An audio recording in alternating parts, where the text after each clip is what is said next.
आदाब डॉक्टर।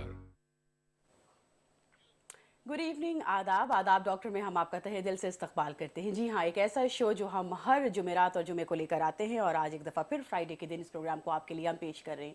एक ऐसा शो, एक ऐसा प्रोग्राम जहाँ पर स्टूडियो में सिर्फ हम नहीं मौजूद होते बल्कि हमारे साथ live in the studio doctor मौजूद होती हैं जो कि पूछे हुए आपके सवालात का लाइव ऑन एयर जवाब देती हैं।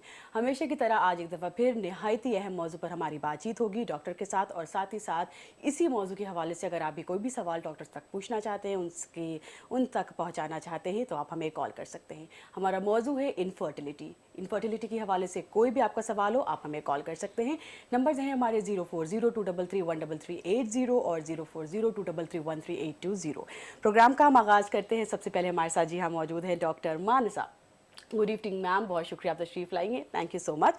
सबसे पहले डॉक्टर मानसा, आज प्रोग्राम का आगाज़ करेंगे सवाल के साथ कि अक्सर देखा गया है काफ़ी ऐसे केसेस हुए कि पहला बच्चा जो है वो तो कोई दिक्कत नहीं हुई है, बहुत आसानी से हो गया, कोई पेचीदगी नहीं आई है, लेकिन फिर सेकंड बच्चा होने में, दूसरा बच्चा होने में कुछ कॉम्प्लिकेशंस आती हैं, कंसीव करने में दिक्कत आती है। इसकी क्या वजह है, थोड़ा सा भी तफसील से बताएं।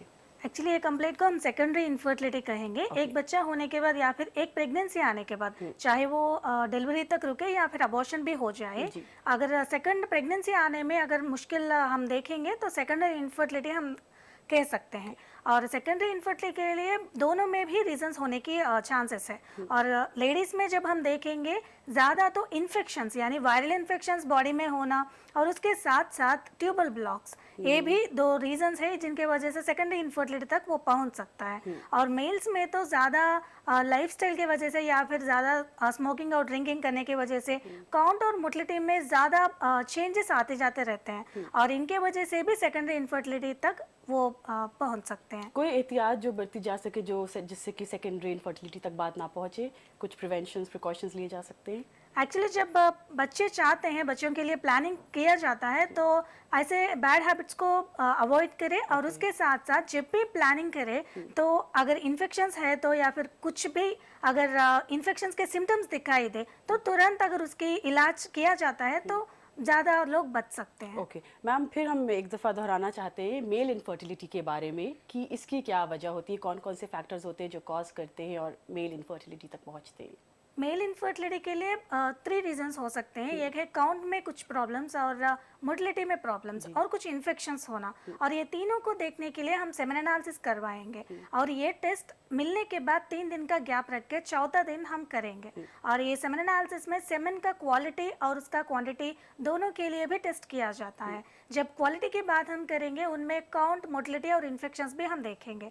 काउंट नॉर्मली तो 60 मिलियन से ज़्यादा रहना है और 150 मिलियन से कम होगा। 60 से 150 नॉर्मल वैल्यूज है। और मोटिलिटी, एक्टिव मोटिलिटी जब फास्टली मूव होंगे वो 50% से ज़्यादा रहना है। और pus cells, epithelial cells, cast या आरबीसी यानी ब्लड भी कभी कभी सेमेन में आ जाता है और ये सब नहीं रहना है।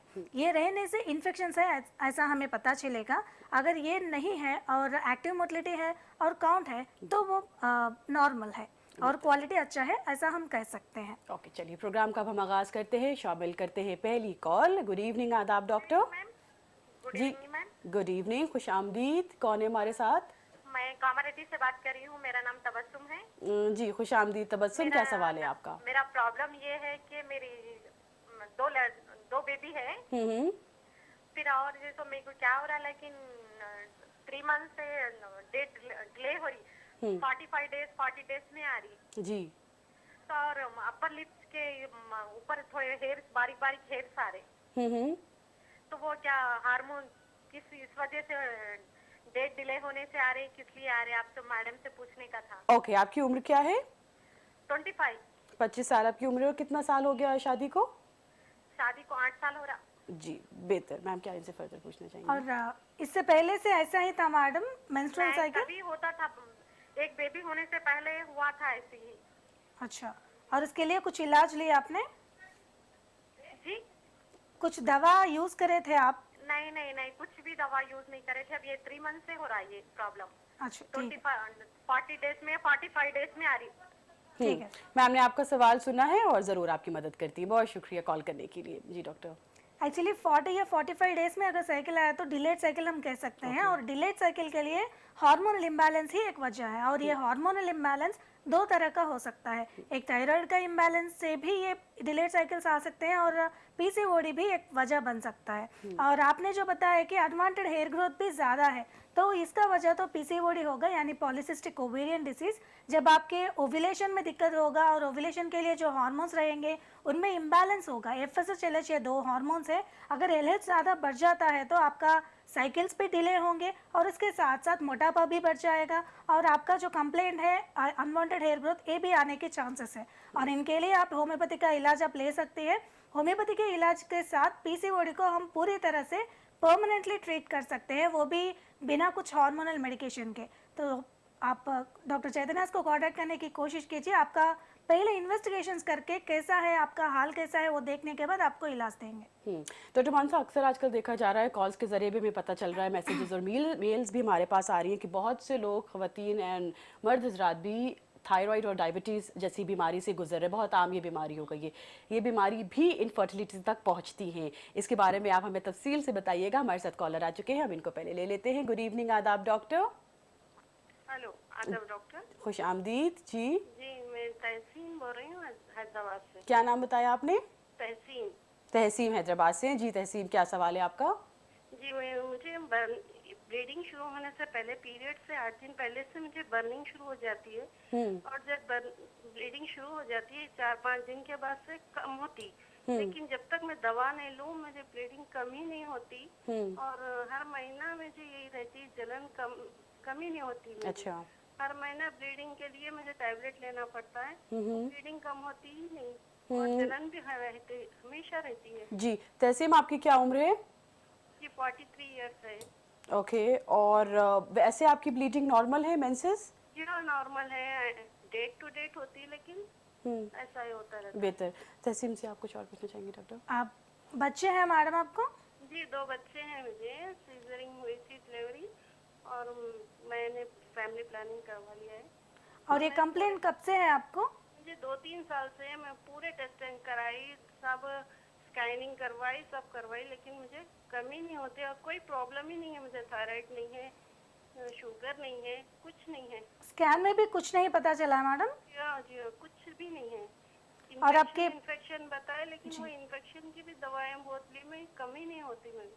अच्छा, आपको पीरियड के दौरान पेन, कमर दर्द ऐसा कुछ सिम्टम्स होंगे?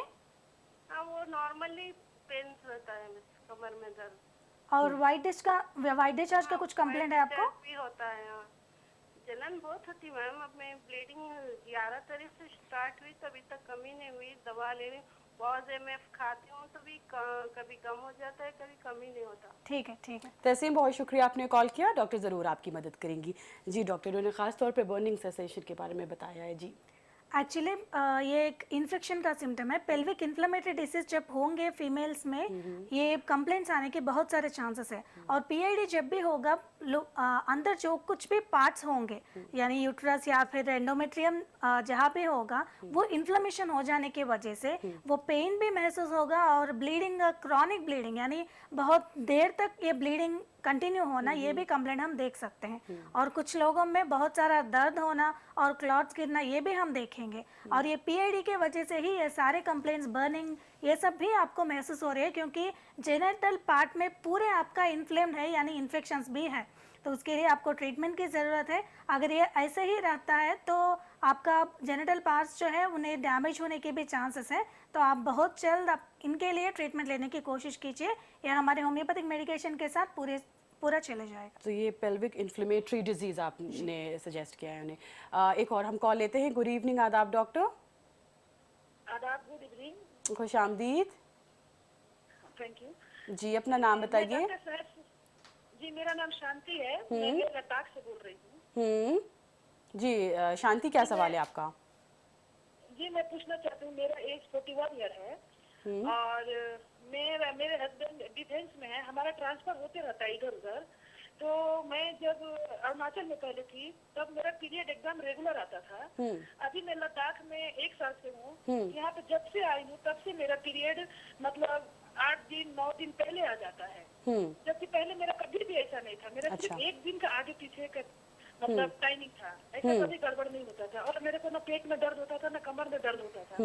मैं जब से इधर आई हूँ तब से मेरे को पीरियड आने से पहले मेरे को कमर में भी दर्द होता है कभी कभी और पेट में भी दर्द होने लगता है। अच्छा, आपकी उम्र क्या है शांति? 41। 31 आपकी उम्र है, और अभी हाल ही में कितने दिनों से ये प्रॉब्लम हो रही है आपको? 1 साल से मैडम ये प्रॉब्लम हो रही है। ओके, और मेंसेस हेलो हेलो, हाँ जी। जी शांति जी, तो आपने क्या बताया, मेंसेस में प्रॉब्लम हो रही है? हाँ, मतलब 9 दिन 10 दिन पहले आ जाते हैं, रेगुलर हो गए। ओके, जब से मैं इधर पोस्टिंग आई हूँ तब से मेरे को ऐसे प्रॉब्लम हो रहा है। जरूर शांति, डॉक्टर आपकी मदद करेंगी। जी डॉक्टर और कुछ और? दूसरा मैं पूछना चाहती हूँ। जी बोलिए मैडम। हेलो, हम्म, हाँ, दूसरा क्वेश्चन मैडम से पूछना चाहती हूँ कि मैं तो बराबर आपका प्रोग्राम देखती हूँ। मैडम से ये जानना चाहती हूँ कि क्या जिस हस्बैंड का स्पर्म नील है तो क्या उसका होम्योपैथिक में नील का कोई ट्रीटमेंट है क्या? अच्छा, कुछ और मैम फर्दर पूछना चाहेंगी इनसे आप? आप कुछ इन्वेस्टिगेशंस करवाया मैडम ये अर्ली साइकिल्स के लिए, यानी थायराइड या फिर कोई भी स्कैनिंग? नहीं मैडम, मैंने तो अपना कुछ भी टेस्ट नहीं कराया है। बस जब से पोस्टिंग आई है, थोड़ा पहाड़ी एरिया है, इधर थोड़ा अच्छा। प्रॉब्लम भी है, मेडिकल फैसिलिटी का भी ठीक है। प्रॉब्लम है। ठीक है मैडम। शांति, बहुत शुक्रिया, दोनों सवाल डॉक्टर ने सुने हैं और जवाब देने की कोशिश करेंगे। Thank you so much. जी मैम। एक्चुअली अर्ली साइकिल्स होने के लिए भी हार्मोनल इम्बैलेंस एक वजह हो सकता है, और थायराइड अगर हाइपर थायराइड भी होगा तो भी ये कंप्लेंट्स हो सकते हैं। जहाँ तक इनका कमर दर्द ये सबका सवाल है, ज़्यादा अगर स्ट्रेस एक ही बार लेंगे तो भी अर्ली साइकिल्स आना एक वजह हो सकता है, स्ट्रेस भी एक वजह हो सकता है। तो ज़्यादा आप सोचिए मत इसके बारे में, और 8 डेज अर्ली साइकिल तो अर्ली साइकिल ही है, तो एक बार आपको हार्मोन्स का जांच करवाना पड़ेगा। उसके हिसाब से किन में आपको इम्बैलेंस है वो देखने के बाद ही आपका कुछ हेल्प हम कर सकते हैं। और आपका दूसरा सवाल यह है कि स्पर्म काउंट अगर नील है तो ट्रीटमेंट है कि नहीं, और ये इन्हें हम अजोस्पर्मिया लोग हम कहते हैं, और अजोस्पर्मिया के लिए भी होम्योपैथी में खास करके हमारे क्लिनिक में बहुत अच्छा सा ट्रीटमेंट है, और हम वर्ल्ड में फर्स्ट क्लिनिक है जो अजोस्पर्मिया के लिए भी हम ट्रीटमेंट देके उन्हें प्रेगनेंसी भी ला चुके हैं अब तक, और 23% एश्योरेंस हम दे सकते हैं। लेकिन उससे पहले किस रीज़न से उन्हें अजोस्पर्मिया है ये देखना पड़ेगा, क्योंकि कुछ जेनेटिक रीजंस होंगे, उन्हें हम रिवर्सिबल कंडीशंस नहीं होंगे तो उन्हें तो हम कुछ नहीं कह सकते, लेकिन बाकी सब तो हम ट्रीट कर सकते हैं। बेहतर। डॉक्टर, हम बात कर रहे थे कॉल लेने से पहले थायराइड और डायबिटीज़ के बारे में कि ये दोनों बीमारियां जितनी कॉमन आम हो रही हैं, इतनी बढ़ रही हैं, किस तरह से इनफर्टिलिटी तक पहुंच रही हैं? एक्चुअली थायराइड एक हार्मोनल इम्बैलेंस है, और जब भी ये हार्मोनल इम्बैलेंस होगा ज़्यादा लोगों में, थायराइड जब होगा प्रोलैक्टिन हार्मोन ज़्यादा बढ़ने की चांसेस हम देख सकते हैं, और जब प्रोलैक्टिन ज़्यादा होगा अनओव्यूलेटेड साइकिल्स यानी साइकिल में रेगुलर साइकिल्स हम देखेंगे, लेकिन वो साइकिल में ओव्यूलेशन नहीं होगा, और जब अनओव्यूलेटेड साइकिल्स होंगे प्रेगनेंसी आने के चांसेस नहीं होंगे। तो ये एक वजह बन सकते हैं प्रेगनेंसी के लिए एक रुकावट बनने का। और डायबिटीज़ भी एक ऐसा बीमारी है जिससे जनरल रेसिस्टेंस पावर बॉडी का डिक्रीज हो जाता है, और बार बार वो रिपीटेडली इन्फेक्शंस होने के भी चांसेस हैं। जब इन्फेक्शंस होगा जेनिटल पार्ट्स में या फिर जनरल इन्फेक्शंस के साथ भी मेल्स का काउंट और मोटिलिटी ये दोनों भी कम हो सकते हैं, तो ये भी आगे जाके इनफर्टिलिटी के लिए लीड कर सकता है। जी हाँ, खुश आमदीद। हमारे साथ मौजूद हैं डॉक्टर मानसा। हम बात कर रहे हैं आज एक दफ़ा फिर आज के दिन इनफर्टिलिटी मौजू पर, और साथ ही साथ आपके कॉल भी प्रोग्राम में हम शामिल करते चल रहे हैं। अगर इनफर्टिलिटी के हवाले से कोई भी अपना सवाल आप डॉक्टर साहिबा से पूछना चाहते हैं तो आप हमें कॉल कर सकते हैं। नंबर्स हैं हमारे 040-233-13380 और 040-233-13820। प्रोग्राम को हम आगे बढ़ाते हैं और शामिल करते हैं एक कॉल। गुड इवनिंग, आदाब डॉक्टर। अस्सलाम वालेकुम। Good evening. यस, हमारे साथ कॉलर नहीं हो पाए हैं ज्वाइन। हेलो, हमारे साथ इस वक्त है कोई? ओके, थोड़ा सा वक्त लग रहा है लाइव कॉल को लेने में। डॉक्टर साहब, ब्रेक पे जाने से पहले जी हाँ, हमने बातचीत की थी कि कुछ थायराइड और डायबिटीज़ भी इनफर्टिलिटी तक पहुंच सकती है। साथ ही साथ कुछ होते हैं जिसे हम कहते हैं आर्टिफिशियल इंसेमिनेशन, जिस तरह की आप बात कर ले IVF के बारे में वगैरह, इनके डॉक्टर क्या नुकसानात होते हैं और क्या कामयाबी का क्या रेशो होता है, क्या कितना चांसेस होते हैं?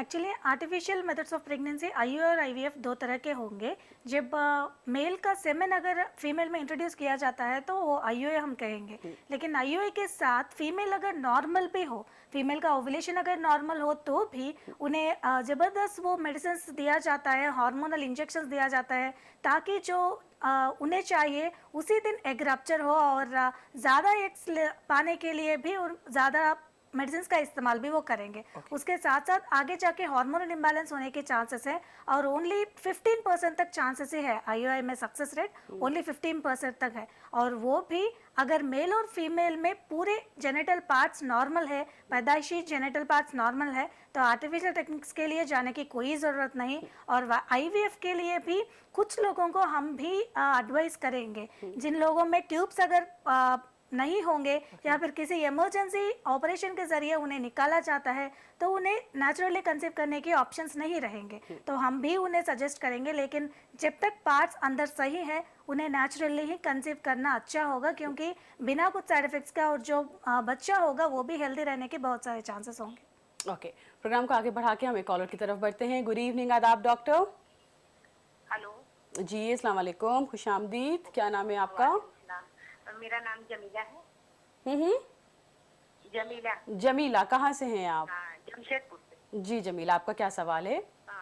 मेरा था हम बच्चे के लिए आज 5वां साल हो गया मेरे शादी होके, और मुझे बच्चे नहीं है। और जब हम इसके लिए डॉक्टर से दोनों के लिए डॉक्टर पास गए तो वो हमको बता रहे यूट्रस में ग्लैंड है, और ग्लैंड का फिर वो लैब करके मेरा ग्लैंड निकाल दिए बोले हैं। और उसके बाद में एक टेस्ट बॉम्बे के लिए भेजे थे, वो उसमें टीवी का आया, और एक 9 महीना दवाई खाने के बाद फिर टेस्ट करे तो टीवी मेरा क्लियर हो गया बोल रहे हैं। और अभी फिर से बोल रहे हैं ग्लैंड का मैंने है करके। तो आप उसमें होम्योपैथिक डॉक्टर का है तो जमशेदपुर कोई डॉक्टर का बता सकते हैं आप? क्योंकि जरूर, मुझे जाना पॉसिबल नहीं। बेहतर, डॉक्टर जरूर आपकी मदद करेंगी। जमीला, में अपनी उम्र बताएं। और सुनिए ना, और मेरे को बहुत बार ऐसी हुआ कि बहुत ज्यादा ब्लीडिंग होता है। अच्छा। हाँ। जमीला, आपकी एज क्या है? मेरी 34। और आपके जमीला मेंसेस रेगुलर हैं? हाँ, तो पहले तो एकदम टाइमली था, आजकल ऐसा है कि 2-4 दिन आगे पीछे होता, बहुत ज्यादा नहीं। बेहतर, जरूर आपकी डॉक्टर मदद करेंगी। कुछ और पूछना चाहेंगे डॉक्टर से आप? मैडम आपका ट्यूब्स कैसे है मैडम? ट्यूब के बारे में तो हमको डॉक्टर कुछ नहीं बोले मैडम। टीबी है ना आपको? ट्यूबल ब्लॉक कुछ है करके बताया आपको? नहीं, ब्लॉक हुआ करके तो नहीं बताया, लेकिन टीवी का 9 महीना दवाई खाने के बाद टेस्ट करे तो टीवी क्लियर हो गया बोले। अच्छा, ठीक है। जमीला, बहुत शुक्रिया आपने हमें कॉल किया है, जरूर आपकी मदद करेंगी डॉक्टर। जी मैम। जब भी टीबी होगा ट्यूब्स के लिए भी एक बार टेस्ट करवाना पड़ेगी, क्योंकि टीबी जब यूट्रस को अफेक्ट करेगा तो ट्यूबल ब्लॉक होने के बहुत सारे चांसेस होंगे। एक बार आपको ट्यूब्स का भी टेस्ट करवाना पड़ेगा। HSG करके एक टेस्ट होगा, हिस्टेरोसाल्पिंगोग्राफी, उनके ज़रिए हम आपका ट्यूब्स का स्टेटस और वो ब्लॉक्ड है कि ओपन है वो भी हम देख सकते हैं, और उसके बाद ही आपका कुछ हम हेल्प कर सकते हैं। ज़्यादा आपका यूट्रस में कुछ होने का सवाल है तो टीबी जब भी होगा तो आपको एंडोमेट्राइटिस भी होने के चांसेस है, और उसके साथ सिस्ट बनना, ये सब भी कॉम्प्लिकेशंस हो सकते हैं। लेकिन अब आप बता रहे हैं कि टीबी कुछ भी नहीं है, लेकिन एक बार टीबी गोल्ड करके आपके ब्लड टेस्ट एक होगा, वो भी करवाइए। उससे कुछ भी अगर रेमनेंट टीबी आपके बॉडी में हो वो भी पता चलेगा। ये दोनों आप टेस्ट करवाने के बाद एक बार हमें कांटेक्ट कीजिए। आप ऐसे ही कॉल कर सकते हैं या फिर ऑनलाइन ट्रीटमेंट भी हमारे साथ आप ले सकते हैं। drchaitanyas.com हमारा वेबसाइट है। बेहतर। डॉक्टर, आपने जिक्र भी किया एंडोमेट्रियोसिस के बारे में, एंडोमेट्रियोसिस के बारे में बताएं थोड़ा सा, ये क्या होता है? और ये भी खवातीन में बहुत एक आम प्रॉब्लम है जिससे कंसीव करने में दिक्कत आती है उन्हें। जी। एक्चुअली एंडोमेट्रियम एक यूट्रस का अंदर का लेयर है, और बिल्कुल ऐसा ही लेयर, बिल्कुल ऐसा ही टिश्यू अगर यूट्रस के अलावा अदर पार्ट्स पे ठहर कर वहाँ अगर ग्रोथ होना शुरू हुआ तो एंडोमेट्रियोसिस हम कहेंगे। और जब भी एंडोमेट्रियोसिस होगा मेंस्ट्रुअल टाइम पे, जब यहाँ यूट्रस का एंडोमेट्रियम शेडिंग हो जाएगा, वहाँ भी शेडिंग शुरू होगा। जब शेडिंग शुरू होगा तो ब्लीडिंग हो जाएगा पेल्विक कैविटी में, और उसके साथ साथ सिस्ट बन जाना सारे कॉम्प्लिकेशंस को लीड करेंगी, और पेल्विस में एडहेशंस होने के चांसेस भी है, और इसके साथ साथ ट्यूबल मोटिलिटी भी डिक्रीज होने के चांसेस है। तो प्रेगनेंसी आने में बहुत सारे प्रॉब्लम्स ये क्रिएट कर सकते हैं। और एंडोमेट्रियोसिस को हम डायग्नोस करने के लिए लैप्रोस्कोपी ही एक ऐसा तरीका है जिसके वजह से कम्प्लीटली ये कंफर्म हो सकता है कि ये एंडोमेट्रियोसिस है। या फिर ये सिस्ट अगर बन जाता है तो स्कैनिंग में भी हमें पता चलेगा, और इसके लिए होम्योपैथी में बहुत अच्छा सा इलाज मिलेगा। ओके, प्रोग्राम को आगे बढ़ा के हम एक और कॉलर लेते हैं। गुड इवनिंग, आदाब डॉक्टर। हेलो, अस्सलाम वालेकुम। वालेकुम अस्सलाम, क्या नाम है आपका? मेरा नाम जमीर है, मैं महबूब नगर से बात कर रही हूँ। तो मैडम मेरी शादी होके 3 साल हुआ और पहले 6 महीने के शादी में तो 6 महीने के बाद में मिसकैरेज हुआ। फिर टेस्ट कराए तो थायराइड है बोल के निकला मैडम। फिर जब से मैं थायराइड का इलाज भी करा रही हूँ, बच्चे नहीं हो रहे और मेरा थायराइड नॉर्मल है 1.22 है, लेकिन मेरी डेट मंथली भी करेक्ट आती और 2 डेज आती, ज्यादा नहीं आती, लेकिन प्रेगनेंसी के कुछ भी चांसेस नहीं है मैडम। और मेरे थायराइड की वजह से मेरे गले में निगलने भी प्रॉब्लम हो रही और मैं एक्टिव नहीं रहती मैडम। क्या मैं मैडम से पूछ सकती हूँ क्या होम्योपैथिक के ट्रीटमेंट से क्या प्रेगनेंसी आ सकती है, और अगर थायराइड अगर चले जाता तो पूरा हमेशा के लिए चले जाता है या लाइफ लॉन्ग रहेगा? तो बिल्कुल डॉक्टर आपकी मदद करेंगी। आप हमें अपनी उम्र बताएं। जी मैडम, मेरी 31 ईयर्स है। 31 साल। जी मैडम। 31 आपकी उम्र है। मेंसेस आपके रेगुलर हैं? हाँ मैडम रेगुलर है, लेकिन सिर्फ 2 डेज होती मैडम। ओके ओके मैम, क्या फर्दर पूछना चाहेंगे? ओवुलेशन का कुछ टेस्ट करवाया मैडम, फॉलिकुलर स्टडी? जी मैडम। ओवुलेशन के लिए आपने कुछ टेस्ट करवाया? हाँ मैडम, मेरा तो नॉर्मल है, कुछ भी है। वो मैडम वो टेस्ट मेडिसिन के साथ किया गया था? हाँ, और आपका ट्यूब्स का स्टेटस कैसा है मैडम? मैं 2 डॉक्टर के पास भर्ती, दोनों अच्छे हैं मैडम। और आपके हस्बैंड का टेस्ट करवाया? हाँ मैडम कर रहे हैं, पूरे टेस्ट पूरे नॉर्मल है, सिर्फ मेरे टेस्ट में थायराइड बोल के आया। अच्छा। 2 था। ठीक है मैडम। बहुत शुक्रिया आपने कॉल किया, ज़रूर आपकी मदद करेंगी डॉक्टर। जी मैम। जब थायराइड होगा आपको ओवुलेशन में दिक्कत होने के चांसेस है, लेकिन आपने इससे पहले फॉलिकुलर स्टडी तो करवाया, लेकिन वो मेडिसिन के साथ था। जब आप वो एग बढ़ने के लिए और उसके साथ साथ फूटने के लिए जब आप दवाइयों का इस्तेमाल करेंगे, वो नेचुरल एग रिलीज नहीं होगा, वो आर्टिफिशियल तरीका है। तो अभी आपने जो कुछ भी आप दवा ले रहे हैं वो एग बढ़ने के लिए, एग फूटने के लिए, उसके बिना आपको एक बार फिर से फॉलिकुलर स्टडी करवाना है, लेकिन आपका थायराइड मेडिसिन तो चालू रखना है। और ये थायराइड की वजह से अगर आपको प्रेगनेंसी नहीं आ रही और कोई भी वजह है, उनके लिए हमारे पास ट्रीटमेंट है। और कुछ लोगों में हमारे मेडिसिन के साथ थायराइड पूरी तरह से चले जाने के भी केसेस है, लेकिन आप बहुत साल से, बहुत दिन से ये इस्तेमाल कर रहे हैं, तो अभी तो हम अचानक उन्हें स्टॉप नहीं कर सकते, लेकिन उसके साथ साथ हमारे मेडिसिन कुछ दिन इस्तेमाल करके थोड़ा थोड़ा आपका डोज जो डिक्रीज करते हम पूरे आपका थायराइड को हम क्लियर कर सकते हैं। लेकिन ये सब करने के लिए हमें कांटेक्ट करना पड़ेगा। drchaitanyas.com हमारा वेबसाइट है, आपको ऑनलाइन ट्रीटमेंट भी हमारे पास अवेलेबल है। डॉक्टर मानसा, हमारे पास कुछ ईमेल्स भी आ रही हैं जो आपसे फिर जानना चाह रही हैं कि किस तरह से इस प्रॉब्लम तक पहुंचा ही ना जाए, क्या प्रिवेंशंस ली जाएं जिससे कि इनफर्टिलिटी से वो बच सके।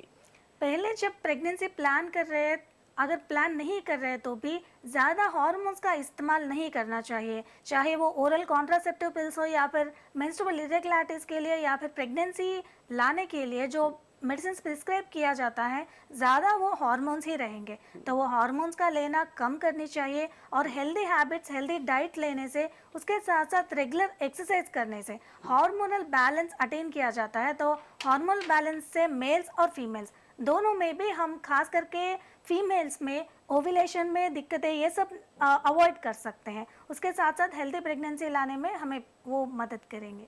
ओके नाज़रीन, प्रोग्राम आदाब डॉक्टर जी हाँ यहाँ पे चल रहा है। प्रोग्राम को हम आगे बढ़ाते हैं और एक और ईमेल का सहारा लेते हैं। ये जानना चाहती हैं कि अगर किसी मेल में प्रॉब्लम है इनफर्टिलिटी को लेकर, तो कौन से टेस्ट आप करती हैं जिससे कि डायग्नोज होती है ये प्रॉब्लम?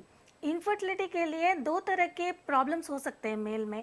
एक है प्रीमेच्योर एजैकुलेशन या फिर इरेक्शन डेफिशिएंसी, इरेक्टाइल डिसफंक्शंस, और दूसरा है काउंट मोटिलिटी या फिर इन्फेक्शंस होना, काउंट मोटिलिटी में कुछ प्रॉब्लम्स या फिर इन्फेक्शंस होना। उसके लिए तो हम सेमेन एनालिसिस का टेस्ट करवाएंगे, और इरेक्टाइल डिसफंक्शंस या फिर प्रीमेच्योर एजैकुलेशन कंप्लेंट्स आएंगे तो हम हार्मोन्स का टेस्ट करवाएंगे, और उसके साथ साथ होम्योपैथिक काउंसलिंग भी हम करेंगे। उसके साथ हम ये सारे प्रॉब्लम्स को क्लियर कर सकते हैं, और होम्योपैथी के दवाइयों के साथ ये सारे जो प्रॉब्लम्स होंगे काउंट में, मोटिलिटी में या फिर कुछ इन्फेक्शंस हो, उन्हें हम क्लियर कर सकते हैं, और 90% से ज़्यादा हम अश्योरेंस भी दे सकते हैं। अगर कंपैरिजन हो मेल इनफर्टिलिटी और फीमेल इनफर्टिलिटी का, तो ज़्यादा किसकी वजह से प्रॉब्लम्स होती हैं? क्या इनफर्टिलिटी के रेशियो लिए है, थोड़ा स्टैट्स बताएं जी। इनफर्टिलिटी के लिए रीजंस 40 से 50% केसेस में फीमेल्स में प्रॉब्लम्स होंगे और 30 से 40% तक मेल्स में होंगे, यानी थोड़ा सा ज़्यादा फीमेल्स में हम देख सकते हैं। लेकिन आजकल तो मेल इनफर्टिलिटी भी बहुत ज़्यादा बढ़ रहा है।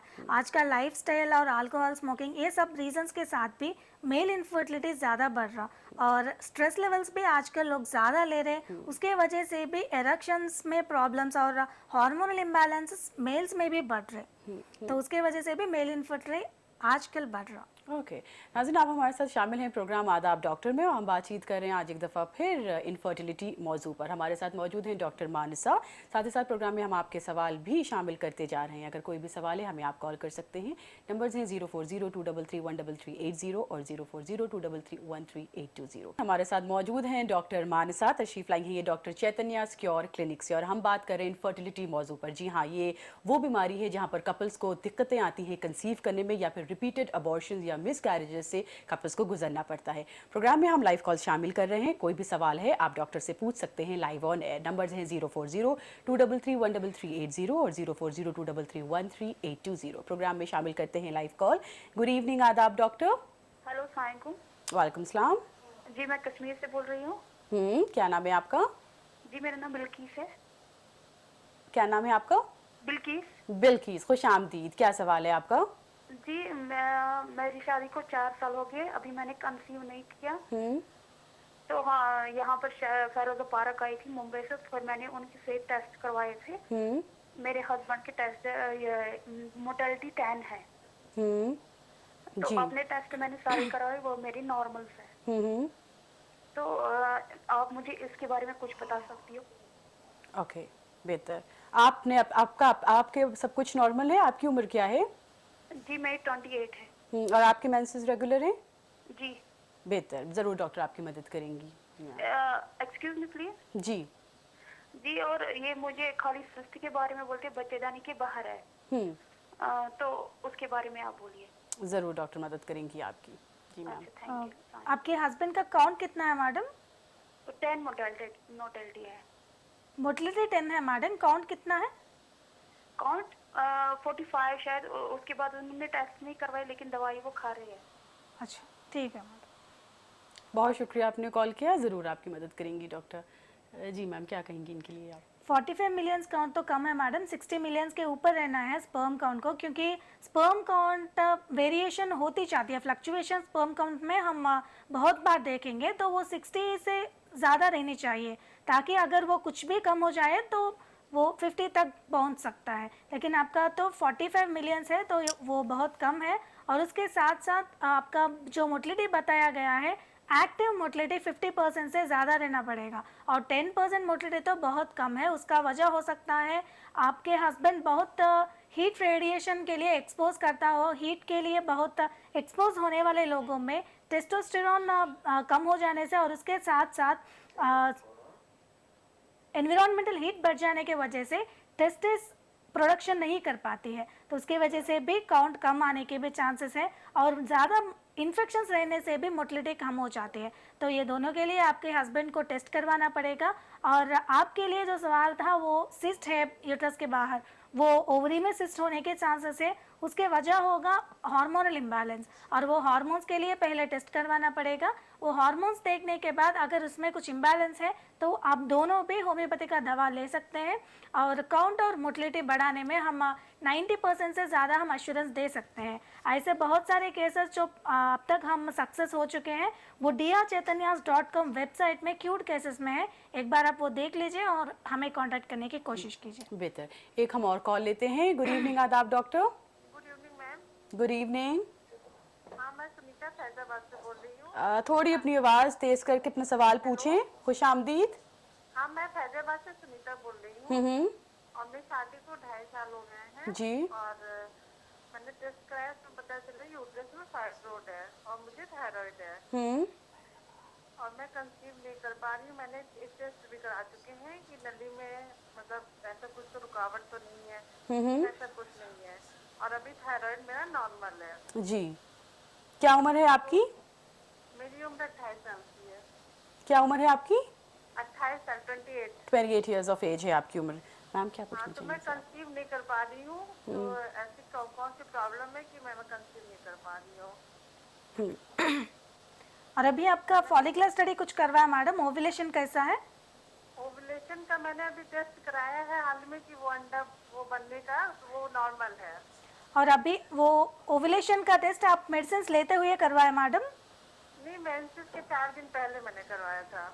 नहीं, मेडिसिन दवाई कुछ लेते हुए करवाया आप? नहीं, मेडिसिन मैं थायराइड का ले रही हूँ और फॉलिक एसिड। अच्छा, एग रिलीज होने के लिए तो आप कुछ दवा नहीं ली?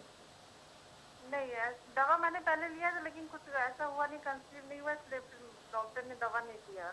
और ट्यूब्स का स्टेटस कैसा है मैडम? ट्यूब सही है। अच्छा, और आपके हस्बैंड का टेस्ट करवाया? हाँ, उनका भी टेस्ट नॉर्मल है।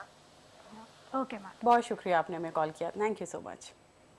एक्चुअली थायराइड होने की वजह से बहुत बार ओव्यूलेशन नहीं होगा, या फिर लेस साइज अगर फॉलिकल होता है वो ओव्यूलेशन उससे अगर हम लाएंगे तो वो भी प्रॉब्लम होगा। और आप मेडिसिन भी यूज़ कर रहे थे पहले, तो उसके वजह से भी आपका जो ओव्यूलेशन हुआ वो आर्टिफिशियल भी हो सकता है। आप बिना कुछ मेडिकेशन के आप थायराइड का तो लीजिए, लेकिन उसके अलावा कुछ भी मेडिसिन आप नहीं लेके 2 महीने रुक के उसके बाद फिर से एक बार फॉलिकुलर स्टडी करवाइए। अगर तब भी ओव्यूलेशन नॉर्मल है तो थायराइड के वजह से ही आपको प्रेगनेंसी नहीं आ रहा, ऐसा हम सोच सकते हैं। और जहाँ तक आपका फाइब्रॉइड का सवाल है, फाइब्रॉइड एक हार्मोनल इम्बैलेंस की वजह से हो सकता है या फिर कुछ हेरिडिटरी डिसीजेस के वजह से भी ये फाइब्रॉइड हो सकता है, लेकिन ये फाइब्रॉइड होने से आपको प्रेगनेंसी नहीं आएगा, वैसा तो कुछ भी नहीं रहेगा।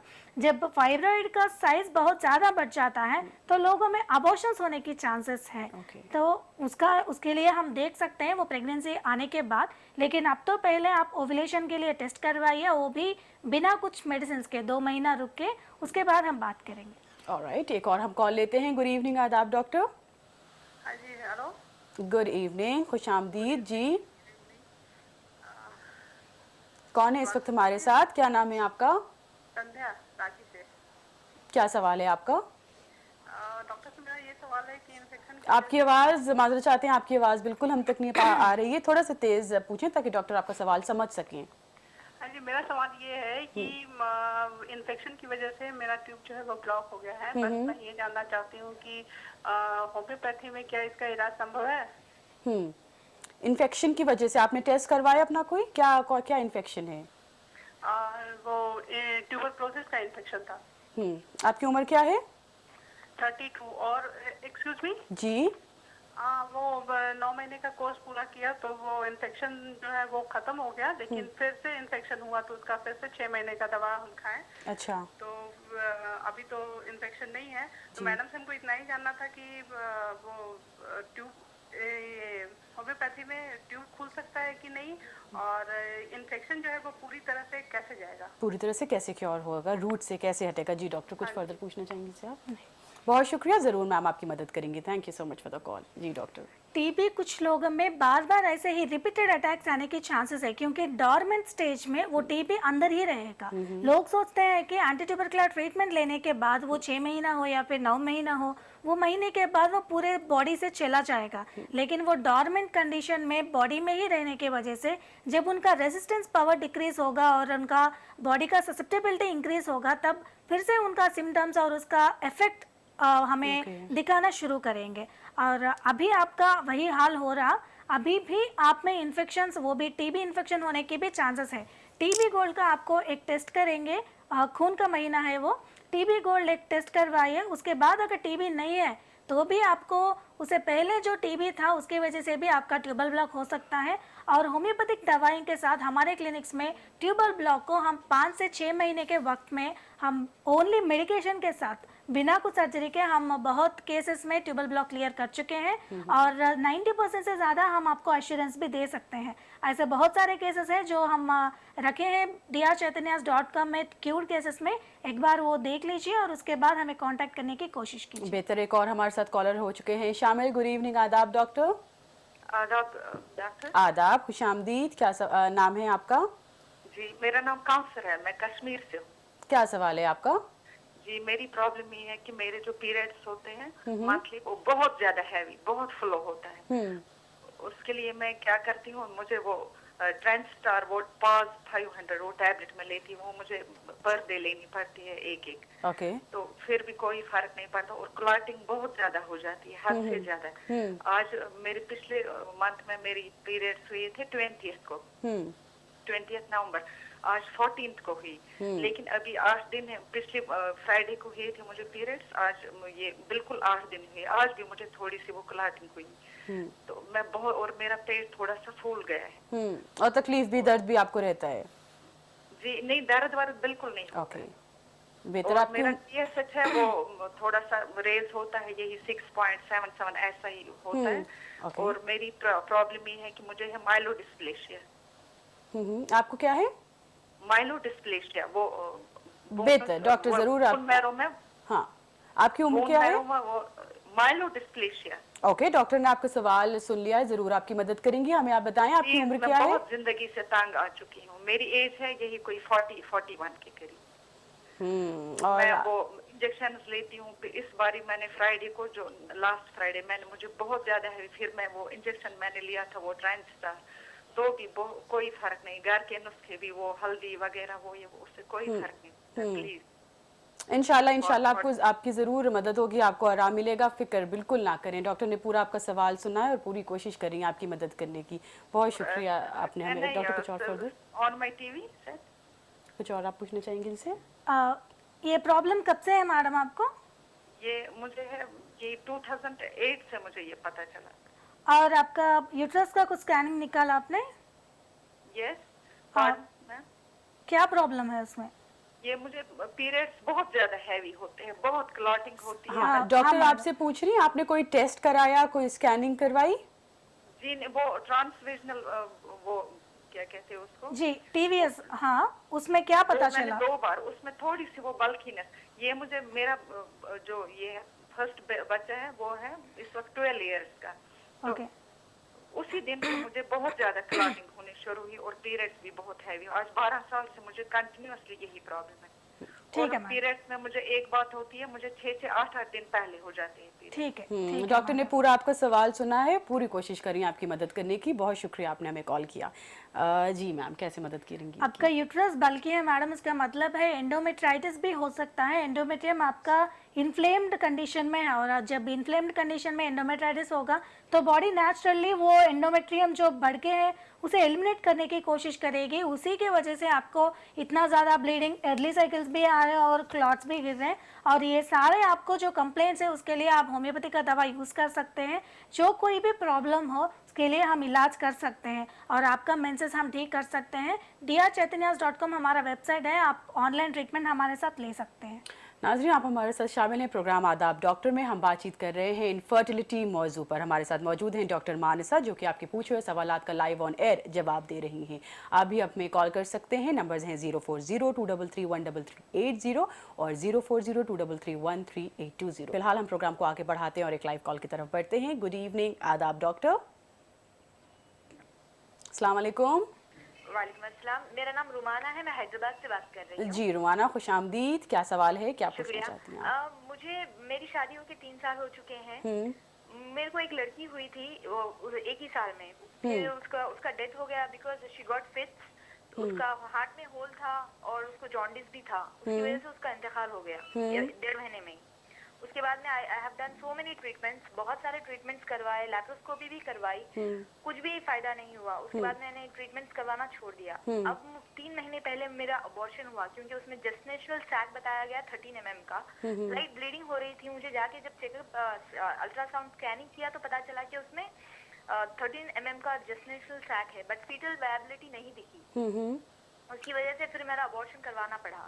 अब 2 महीने से मुझे पेट में दर्द होता है। मेरा मेंसेस जैसे खत्म होता है 7वें दिन से, 7 डेज का जो मेंसेस होता है उसके बाद 11th डे से टिल द मेंसेस स्टार्ट, तब तक मुझे पेन रहता है, स्टमक पेन। ओके। वो क्यों होता है पता नहीं, बहुत दर्द करता है, एज इफ इट्स मेंसेस, मतलब मेंसेस अभी होने वाले हैं ऐसा दर्द होता है। आपकी उम्र क्या है?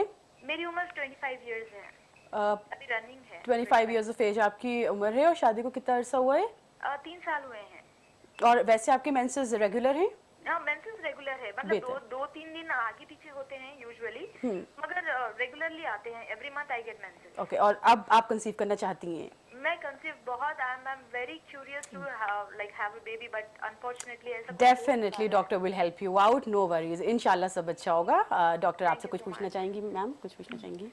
आपको 2 प्रेगनेंसीज आए थे ना मैडम, वो नेचुरली आप कंसीव करें या फिर कुछ मेडिसिन का इस्तेमाल करें आप? पहले मैंने जब फर्स्ट जो प्रेगनेंसी आई थी मैंने टैबलेट लिए थे, क्योंकि 3 महीने मैं रुकी थी, मेरा प्रेगनेंसी नहीं आ रहा, तो I went to one gynaecologist, तो उन्होंने मुझे फर्टिल टैबलेट दी थी for 5 days and she asked me to start D long F for 20 days। उसके बाद में वही मंथ मुझे प्रेगनेंसी ठहर गई थी। उसके बाद फिर मेरे ट्रीटमेंट स्टार्ट हुए, फिर वो बच्ची हुई, उसके बाद में फिर मैंने कुछ भी नहीं करवाया। सेकेंड जो हुआ वो नेचुरल प्रेगनेंसी थी, जो अबॉर्शन हुआ है इट्स अ नेचुरल। और अबॉर्शन होने के बाद आप कुछ ट्यूब्स के लिए स्कैनिंग ऐसा कुछ टेस्ट करवाया और इन्फेक्शंस के लिए खास करके? नहीं, मैंने स्कैनिंग वगैरह तो कुछ भी नहीं करवाया। ये पेन तो मुझे पहले से हो रहा है, जब से मेरा लैप्रोस्कोपी हुआ है तब से मुझे पेन आ रहा है। ये मेरा लैप्रोस्कोपी हो के 1.5 year हुआ है। और लैप्रोस्कोपी किस वजह से करे हैं आपको? पता नहीं, डॉक्टर ने बोला शायद कुछ प्रॉब्लम होगी यूट्रस में, वो देख लेते हैं, इस तरह से करके उन्होंने चेक किया। उन्होंने पूरा मेरा ट्यूब ब्लॉकेज कहीं हुआ है क्या वो भी देखा है, कुछ भी प्रॉब्लम नहीं था। सिर्फ उन्होंने ये कहा है कि तुम्हारा यूट्रस एडहेरेंट है, तो उन्होंने बोला कि वो एडहेरेंट जो था उसको ठीक कर दिया है। अच्छा, और टीबी के लिए कुछ टेस्ट करवाया आपको? नहीं, वैसे तो कुछ भी प्रॉब्लम नहीं है, वैसे तो कुछ भी करवाया तो नहीं है। और आपके हस्बैंड का टेस्ट? मेरे हस्बैंड का टेस्ट तो उनका है ना, लास्ट टाइम जब चेक करवाया था तो उनका 28 मिलियन उनका स्पर्म काउंट बताया था। तो डॉक्टर ने लाइकोरेट करके एक टैबलेट दी थी, उन्होंने बोला था कि ये खाने से इनका स्पर्म काउंट बढ़ जाएगा। और फर्स्ट टाइम जब हुआ था प्रेगनेंसी तब तो कुछ भी नहीं था, उनका तो स्पर्म काउंट सही था। ठीक है मैडम, बहुत शुक्रिया आपने कॉल किया, ज़रूर आपकी मदद कर रही हैं doctor. Thank you very much for the call. जी मैम। एक्चुअली कंजेनिटल अबनॉर्मैलिटीज़ की वजह से भी आपके पहला बच्चा गुजर गया, और उसका वजह होगा कोई भी वायरल इन्फेक्शंस। और टॉर्च वायरल इन्फेक्शंस अगर बॉडी में होंगे तो रिपीटेडली अबॉर्शंस होने के भी चांसेस है। और जैसे आप वो दर्द की बात कर रहे हैं तो आपके बॉडी में पीएलडी भी होने के चांसेस है, पेल्विक इन्फ्लेमेटरी डिसीज भी होने के चांसेस हैं। तो अभी आप टॉर्च वायरल इन्फेक्शन के लिए और उसके साथ साथ एक स्कैनिंग भी निकलवानी पड़ेगी, और अभी आपको ओव्यूलेशन किस तरह से हो रहा है वो भी देखना पड़ेगा। और जब आपके हस्बैंड के काउंट में कुछ प्रॉब्लम्स है तो वो भी, मॉर्फोलॉजी भी प्रॉब्लम्स है और कुछ इन्फेक्शंस है तो भी अबॉर्शन हो सकते हैं। तो अबॉर्शंस किस वजह से हुए हैं और अभी आपका, आप दोनों का कंडीशन कैसा है, हमें पहले पता करना पड़ेगा, उसके बाद ही आप प्रेगनेंसी प्लान करें तो अच्छा है। क्योंकि जब इन्फेक्शंस बॉडी में रहेंगे, अभी आप प्रेगनेंसी के लिए प्लान करेंगे तो फिर से अबॉर्टिव कंडीशंस रिपीट होने के भी चांसेस है। आप हमें कांटेक्ट कीजिए, आपको प्राइमरी इन्वेस्टिगेशंस हम सजेस्ट करेंगे, उसके बाद ट्रीटमेंट भी दे देंगे। बेहतर, हम एक और कॉल लेते हैं। गुड इवनिंग, आदाब डॉक्टर। अस्सलाम वालेकुम। वालेकुम अस्सलाम। जी, मैं आलिया खान श्रीनगर से बोल रही हूँ। तो मुझे मुझे डॉक्टर से कंसल्ट करना था कि हमें पीरियड आते हैं, मगर मैं अनमैरिड हूँ, मेरी एज 23 है, तो मुझे पीरियड ज्यादा आते हैं और पहले भी मुझे बहुत पीरियड थे, तो मैं उसमें टेबलेट लेती हूँ, क्या उससे हमें साइड इफेक्ट हो सकता है? आपको पीरियड्स आते हैं, आप अनमैरिड हैं क्या? और सवाल क्या पूछना चाहती हैं आप? जी, मैं पूछना चाहती हूँ, ये पहले दिन मेरे बैक में बहुत पेन होती है और मैं उठ भी नहीं पाती हूँ। अच्छा जी, और मैं टेबलेट लेती हूँ, इसमें मेस्टोल्फासेट टेबलेट का नाम, क्या उससे कोई साइड इफेक्ट होता है? ओके, बेहतर, ज़रूर डॉक्टर आपकी मदद करेंगी। जी मैम। अगर मेंसेस के टाइम पे बहुत ज़्यादा पेन होता है तो बहुत लोग ऐसा पेन किलर का इस्तेमाल करेंगे, लेकिन वैसे एलोपैथिक का दवा से बेहतर होगा कि आप कोई होम्योपैथिक मेडिसिन के साथ आप अगर आपका इलाज करेंगे तो 2 या 3 महीने में आपका पूरा पेन भी चला जा सकता है। एक बार होम्योपैथिक डॉक्टर से कंसल्ट कीजिए और उसके साथ ट्रीटमेंट लेने की कोशिश कीजिए, हो सकता है कि आपका प्रॉब्लम पूरे तरह से चले जाए। बहुत शुक्रिया, आपने हमें कॉल किया था। डॉक्टर, हम प्रोग्राम को आगे बढ़ा के हमारे साथ एक कॉलर हैं, हम इनको लेते हैं। गुड इवनिंग, आदाब doctor. Hello, line I think ma'am drop हो गई है। आपसे हम ये पूछना चाह रहे हैं डॉक्टर, कुछ मैसेजेस ईमेल्स हमारे पास आते हैं कि अगर लोगों ने कुछ कपल्स ने फैमिली प्लानिंग अख्तियार की है, फैमिली प्लानिंग की है और उसके बाद फिर वो अब एक बच्चा चाहते हैं, कंसीव करना चाहते हैं, तो क्या तरीका होए?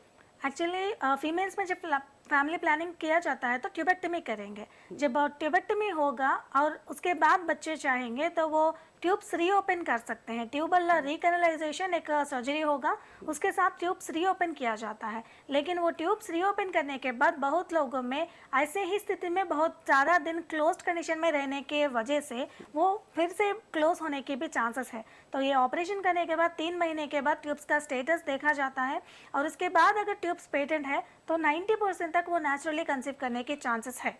ओके नाज़रीन, प्रोग्राम आदाब डॉक्टर में हमारे साथ आप शामिल हैं। जी हम बातचीत कर रहे हैं इनफर्टिलिटी पर, साथ ही साथ आपकी कॉल्स भी हम प्रोग्राम में शामिल करते चल रहे हैं। जल्दी से हम अपने नंबर्स एक बार फिर अपने नाज़रीन के लिए दोहरा दें। नंबर्स हैं हमारे 040233133380 और 0402331380। हमारे साथ मौजूद हैं आज डॉक्टर मानसा। डॉक्टर मानसा से हम अगला सवाल ये पूछना चाहते हैं कि मैम, कुछ लोग जो बताते हैं कि स्पर्म काउंट लेस है या फिर नील है, इसकी रीजंस क्या होते हैं, वजह क्या होती है? स्पर्म काउंट लेस होने के बहुत सारे वजह हो सकते हैं। एक है प्रोडक्शन में प्रॉब्लम। जब प्रोडक्शन ही कम होता है तो काउंट बाहर हमें कम दिखेगा, और ये प्रोडक्शन कम होने की वजह है बहुत ज़्यादा हीट को एक्सपोज होना, और रेडिएशन के लिए एक्सपोज हुए लोगों में भी काउंट कम हो सकता है। और जो केमिकल्स के साथ ज़्यादा वक्त बिताते हैं उनके भी ये प्रॉब्लम हो सकता है। और टेस्टोस्टेरॉन कम हो जाने की वजह से प्रोडक्शन कम हो जाएगा, और ये टेस्टोस्टेरॉन कम होने के वजह होंगे अल्कोहल और स्मोकिंग। ये करने से भी बहुत सारे कम होने के चांसेस हैं। और समर में भी, क्योंकि एनवायरमेंटल हीट ज़्यादा बढ़ जाएगा, नॉर्मली समर में हम कम काउंट देखेंगे। और उसके साथ साथ लोगों में अगर इन्फेक्शंस होंगे तो भी काउंट कम होने के चांसेस होंगे। और कुछ इन्फेक्शंस के वजह से, वो ऑब्स्ट्रक्शन के वजह से भी काउंट बाहर नहीं निकले हुए कंडीशंस भी हम देख सकते हैं। तो वो इन्फेक्शंस को हम होम्योपैथी के साथ, मेडिसिन के साथ क्लियर करके काउंट को बढ़ाने की हर एक कोशिश हम करेंगे। बेहतर। मैम, बहुत सी हमारे पास कॉल्स भी आ रही हैं जो कि ट्यूबरक्यूलोसिस बताती हैं और फिर इनफर्टिलिटी की प्रॉब्लम को डिस्कस करती हैं। इसी ट्यूबरक्यूलोसिस और इनफर्टिलिटी में क्या कनेक्शन है, हम इस बात से आपसे जानना चाहते हैं। बट फिलहाल हमारे साथ कॉलर है, शामिल करते हैं हम कॉल। गुड इवनिंग, आदाब डॉक्टर। गुड इवनिंग जी, खुश आमदीद। क्या नाम है आपका? हमारे साथ कॉलर इस वक्त हैं। Good evening. आई थिंक शायद थोड़े से कॉलर को हमें समझने में प्रॉब्लम हो रही थी, लाइन भी ड्रॉप हो गई है। जी मैम, तो बहुत से कॉल्स ने ये ट्यूबरक्यूलोसिस की बात बताई, प्रॉब्लम पूछी। हम आपसे ये पूछना चाह रहे हैं कि अगर लाइफ में किसी भी एज में ये ट्यूबरक्यूलोसिस की प्रॉब्लम रही हो और 9 मंथ के उसके ट्रीटमेंट के बाद पूरी तरह क्योर हो जाने के बाद भी अगर किसी भी पार्ट में ये प्रॉब्लम है, तब भी क्या ये इनफर्टिलिटी पर कुछ पहुँच सकती है? क्या ये actually pulmonary tuberculosis, primary tuberculosis हम कह सकते हैं। लंग्स में जब ट्यूबरक्लोसिस आएगा वो प्राइमरी हम कहेंगे, या फिर पहली बार अगर कोई भी पार्ट को अफेक्ट करेगा प्राइमरी हम कह सकते हैं। अगर वो लेटेंट कंडीशंस में वैसे ही रह के अगर दूसरी बार किसी और पार्ट को अफेक्ट करेगा तो सेकेंडरी ट्यूबरक्लोसिस हम कह सकते हैं। खास करके ये जेनिटल पार्ट्स को फीमेल्स में बहुत जल्दी से अफेक्ट करने की चांसेस है। और जब जेनिटल ट्रैक्ट फीमेल्स में अफेक्ट होता है तो एंडोमेट्राइटिस या फिर फैलोपियन ट्यूब्स में भी इन्फ्लेमेशन हो जाने के वजह से ब्लॉक होने के बहुत सारे चांसेस है। और जब ब्लॉक्स होंगे ट्यूबरक्लोसिस के वजह से, वो टीबी इन्फेक्शन को भी हमें ट्रीटमेंट देना पड़ेगा। उसके साथ ही क्लियर करना पड़ेगा। ज़्यादा लोग लैप्रोस्कोपी के जरिए वो क्लियर करेंगे, लेकिन उससे फिर से आने के चांसेस है। बेहतर। डॉक्टर मानसा, एक दफ़ा फिर बहुत बहुत शुक्रिया। आज फिर आप आई, बहुत खास मौजू पर है, मौजू पर आपने रोशनी डाली, आपने बातचीत की। नाजरीन, आपका भी बहुत बहुत शुक्रिया। अब वक्त आ गया आपसे इजाज़त लेने का। अपना ख्याल रखिएगा। खुदा हाफिज़। हमारा पता है आदाब doctor, ETV Urdu, Ramoji film city, Hyderabad 501512। हमारा ईमेल एड्रेस है responseurdu@etv.co.in।